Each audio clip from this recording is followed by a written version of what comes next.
So in today's video, we're going to be discussing and chatting a little bit about the bunny and giving you guys some information on how we got him, on what his day is, and what it's like to have a bunny as a pet. We thought it was quite fitting to show you guys a little bit of the bunny's life, as we always show every other part of our life, or most of it. So yeah, and the bunny is also a big part of our life. So we're quite excited to share the bunny with you guys. Okay, so we should probably start off with talking about how we got the bunny. Funny story. Yeah, funny story. So basically, we were. I will tell this story. So we were in the parking lot of our apartment building, and the bunny, then in a younger form, of course, was running around the road. I think it was. Yeah, outside here, where there's a My City stop. Yes. A pickup point here, and the bunny was running kind of there in the road. And then there was a lady that came that saw us coming or trying to park, and then she came from outside, came to the fence, and then she asked us if it's our bunny or if we know whose bunny it is, because allegedly it nearly got squished by some cars. They nearly ran over it, and we said no, we don't know, and we've never seen a bunny. And then she asked if we couldn't just get the bunny and bring it inside and maybe just keep it in the garden behind the fence in case someone comes looking for it, because obviously it might get killed in the road.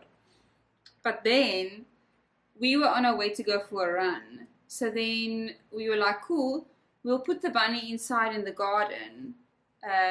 If the bunny is still there when we come back from our run, then we know it's a sign and we need to take the bunny in at least for the evening. And then when we came back, we thought it was gone. But it wasn't. But it wasn't. So then... Because then didn't we go upstairs, and then when we went back downstairs, then we saw it was hiding in the garden underneath a car. Or it was hiding in the garden underneath a bush, but close to a car. Okay. Anyway, details. So then we thought, no, shame, we should probably get it because, you know, it can escape from the fence again because it was quite small and the gaps in the fence are quite wide. So then we thought, no, we should just take it upstairs and keep it, and then we put it on like all the local social media and see if anyone's lost a bunny or if anyone recognizes it. And yeah, and then so the bunny came up with us. We gave it, I can't remember, carrots maybe, I don't know what we had. And then I placed a little photo and whatever on social media and asked around the neighborhood, like, has anyone lost a bunny? Anyway, long story short, no one ever came forward and said that they lost their bunny or whatever. So then we did contemplate, like, should we keep the bunny? Shouldn't we keep the bunny? I don't know. It was like a whole back and forth. And then we were like, we found a family that wanted to take the bunny in and that has other bunnies as well. Yeah, like a bunny farm. Yeah, like a bunny farm. And then, I mean, I think it was like the day before we had to go and drop the bunny. We were very sad. We kind of decided against it because the bunny had grown so like accustomed to us and the environment here, and I don't think he would have done well in the wild like with other bunnies. And I mean, I don't know if these bunny farms are the best places for bunnies. You know, they shouldn't all just live in one big enclosure and like not get that much attention and stuff. I don't think our bunny is like for that life. It's like he lives a little bit of a relaxed life, I feel. Yeah, no, and definitely. He gets like one-on-one attention. Yeah. Anyway, point being is we took the bunny and we kept the bunny and we had the bunny ever since. I think we've had the bunny now for a year and a half. So that's the story, and it's interesting because we didn't really go buy the bunny or ask for the bunny. It kind of just came across to us. Our road. Yeah. And also, I just like want to say a disclaimer. We're calling him a he, but we don't actually know the gender of this bunny. Yeah. And we don't really care to find out either. Yeah. So we're going to refer to it as he because that's just the way we speak, but it might be a she. Yeah. I hope, and yeah. Yeah, we don't know. Anyway, so yeah, Bunny has a cage, double story cage. He can jump up and down, can move everywhere. But he's also only in the cage at night when he's sleeping. That's when he's in his cage. And then if we are not at home, Yeah, then we he put has him to back be in his because we cage. have to, because Bunny loves a good wire. And I've went through multiple of my Apple chargers with this bunny. So anyway, point being is when we're not here, we put him back in his cage, and when he sleeps. But other than that, he's always roaming around.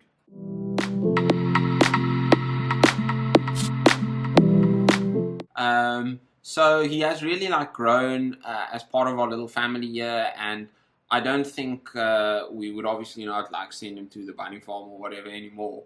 And the thing is, bunnies do get quite old, but that said, bunnies are really like a very low maintenance animal, and because they're quite, I don't want to say wild, but independent, they tend to not like require so much attention, even though they do like it. Yeah, they are very social, which is- but they don't require you to, scratch them. Yeah, or they're be not with like them. nagging all Because the he time. doesn't like when you like. He doesn't like to be picked up. He doesn't like to, like, you can rub him or scratch him on his head. He likes that, but he doesn't like a dog. You can rub his belly and blah blah blah blah. But Yeah, Bunny's not like that. A little bit of head scratching like this, and then he's kind of done. Then he kind of goes off again doing his own thing.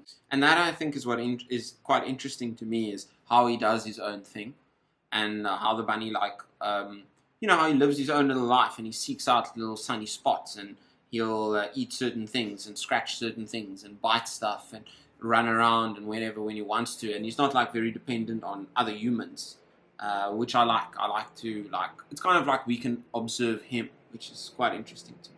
Yeah. Okay. Anyway, so let's dive into what the day looks like with the bunny.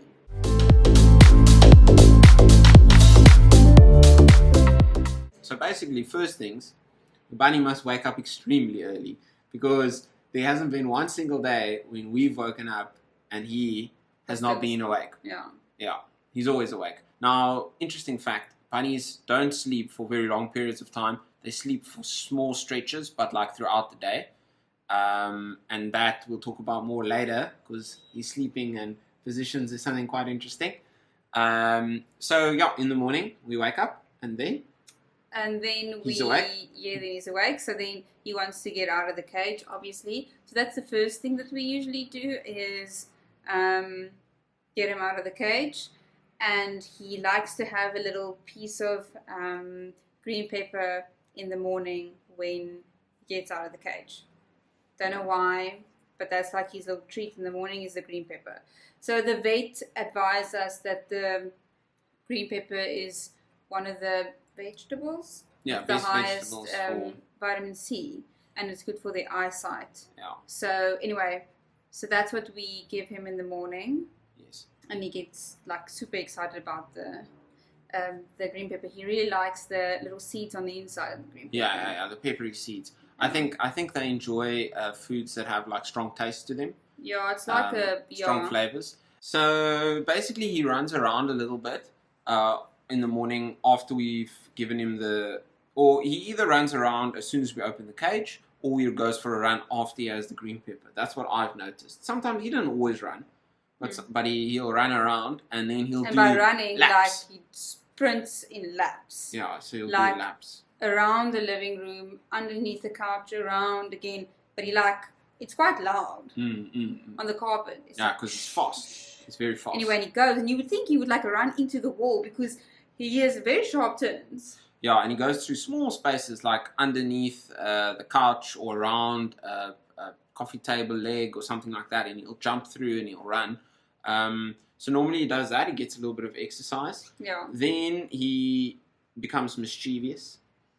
So he has a naughty streak like around 8 o'clock in the morning. Yeah. From 8 to 9. Yes. Because that's also, obviously bunnies are actually nocturnal to a certain degree. So during the day they're kind of relaxed, and in the evening or in the... I found that normally it's like early morning and early evening when he's most active. In the middle of the night, I think he kind of does sleep. Well, he doesn't have anything else to do in the cage. Yeah, really. that's true.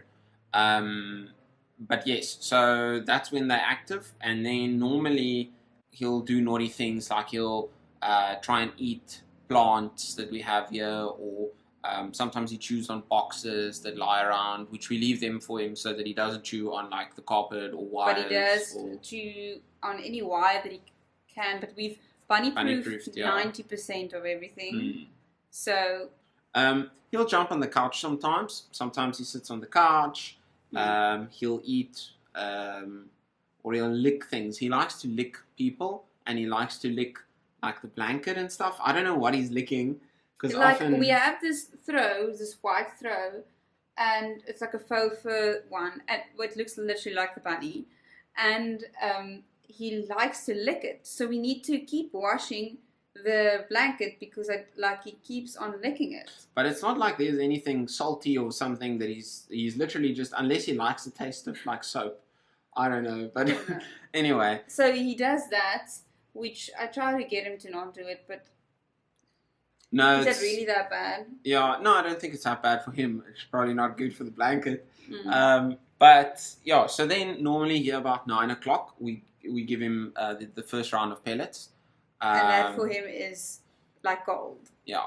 So as you can probably see, the pellets, shortly you'll see he gets very excited for it. And for him it's really kind of a big event, especially the earlier in the day pellets. He loves the early day pellets. Yeah, because obviously he's been fasting. He's always got access to hay in his cage, and 80% of their diet should consist of hay. So we try to give him pellets in the morning, and then we try and avoid giving pellets again. Yeah, the thing with the pellets is we give him the pellets in the cage, and that's an easy way of getting him to go into the cage again. Because there's times where he just refuses to go back to the cage. Yeah. And we can't leave him out and then go. Yeah. He's pretty good with going to the cage in the evenings, but like if you want to go somewhere midday, like at lunch, and and he's sleeping underneath the couch, oh, there's no way. He doesn't want to move. He's gotten better since we've done it more often. He kind of starts listening a little bit, or he won't just keep running away from you. He'll like run towards his cage. But I still think there's more like he gets irritated more than actually listens to you. So yes, after he has his pellets, generally he gets a little bit full and then he gets sleepy. So he'll either then park himself out in the middle of the carpet, like literally in the middle of the lounge on the carpet. They're called loaf. Yes. He goes into a loaf position. Like a small bread loaf shape. He tucks his legs underneath his body, and that's called the loaf position. So he does that then after he had the pellets in the middle of the lounge. Yeah. And then he takes a nap. He Yes. literally just closes his eyes. Yeah. Sometimes he'll run around, but you can see he's slower after he's ate the pellets. Then he starts going into more of a rest period, I feel, during the day. So after a day of napping and occasionally going to the cage to have some more hay, the bunny basically in the afternoons sits in the sun. He likes to relax a little bit in the sun. It's like clockwork. When the sun comes through and shines like on the carpet, he goes to a specific corner every time, and there he goes, and he gets like the most sleepy that you get. That's like I think that's like his peak of sleepiness. Yes. When he reaches the sunspot. Yeah. So there he falls, flops over. Yeah, we call it a flop. It's like he like stands, and then he tilts himself. Literally like that, on his back. Yeah. And then he literally just lies there. It looks like he's dead. Yes. Which is very funny. It is a little bit concerning sometimes though, because at first we thought he was dead. Yeah. But yeah, because it's quite abrupt. It's a very quick flop. It's not like a slowly falling over. Sometimes it's just randomly, he just drops. And then in the evenings, he tends to move around a little bit again. Sometimes if we come home later, we'll open for him for like an hour or whatever in the evening. And if it's after 8, wow, then he like enjoys it to get out. He loves to get out there. But if he's feel not like, sleepy. Yeah, we feel like at least, say for instance, for the whole day we have to go somewhere, and he needs to be in the cage, then whenever we come back, we make a point of taking him out, letting him run his laps and, like explore and whatever, so he can like get some exercise in. So every day we make a point of letting him go. So that's basically his day. He basically eats, sleeps, and runs around a little bit. What more would you want? And then do a little bit of naughtiness. Yeah, so the interesting part is every day he does something different, and he's kind of in the same space, but every day he'll either find a new little corner to smell around or to, lie in, or he like moves. Like sometimes he's next to a speaker that's on the ground, other times he's next to a stump that's like a coffee table, other times he's around the blanket basket, sometimes he's underneath the couch. So, which is a mission to get him out of. So yeah, it's all very interesting to see what he decides to do. Yeah. We have taken him on a car ride before. He doesn't like it. Yeah, he doesn't like car rides. We took him out once. For a walk. Because people do that, but he doesn't do that. He wants to be carried, but I don't even know if he wants to be carried. I think he just doesn't want to leave. Yeah, he just went down onto the ground and like made himself really flat, and then he just stayed. I think he was terrified. Yeah, he likes the familiar, and he likes this. And if he can take a nap in the sun, it's like me. I just want to be at home, take a nap in the sun, eat. So he didn't like that. So food-wise, the bunny he tends to eat hay mostly. 80% of their diet is made up of that. We give him a little bit of pellets and then a lot of green veg. Some carrots here and there, but carrots aren't very good because it's got a lot of sugar in there, which isn't good for their teeth. And a lot of water. A lot of water. He likes to drink water. Especially after he ate hay. He's very peculiar about his water and his cage though. He likes it to be quite clean. Not so much the cage part, like the floor. I think he enjoys it when it's a bit messy because he always pulls the hay all over the show. So we'll give him like a little bundle of hay. Yeah, we ball it up. And then he likes to like rip pull it out. Yes, like that. And then it's everywhere. So we have to clean the cage like a lot. Like we spend a lot of time cleaning the cage. I mean, it's not a lot of time. We just do it often. Yeah, but it is quite a mission. So yes, that's basically the life of the bunny. We've had him for about 1.5 years, as we said. And here's to many more happy years with him. Yeah. So yeah, I hope you guys enjoyed to hear about the bunny and to get to see him and some of his wild actions. Until next time. Bye.